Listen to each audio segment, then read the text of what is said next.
Ito na po ang It is Finished, ika nga, no, na painting ni Jesus Christ. Natapos po natin ng bago mag 3 o'clock.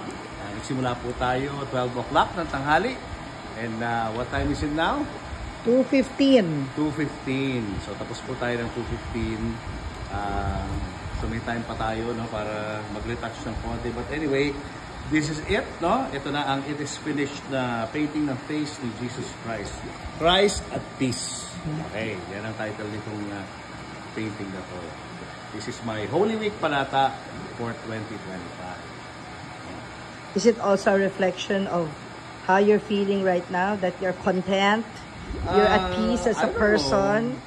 Hindi ko alam eh. Basta lumalabas lang talaga yung ano eh. It's a work in progress habang ginagawa ko yun. Ito yung lumalabas na image eh. Minsan, sa simula may control ako, and then eventually wala na akong control kung ano nang lumabas sa kamay ko. Yun ang nangyayari. So, some of your paintings kasi in the past, Christ filled with agony, yung dugo-dugo pa, in pain, gano'n. Pero ito, parang you could interpret it as after na mamatay ni Christ, he was laid inside the tomb. Maaring ganito yung itsura niya, where the shroud of Turin was placed over him. Yan. Or, you can also interpret it as Christ praying, meditating, talking to the Father.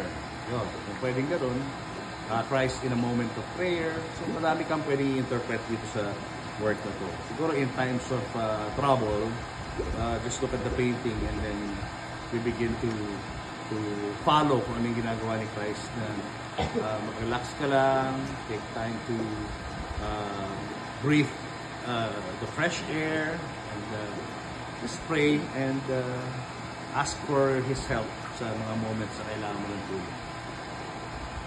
God bless you, babe. Thank you, Jesus, for dying for our sins.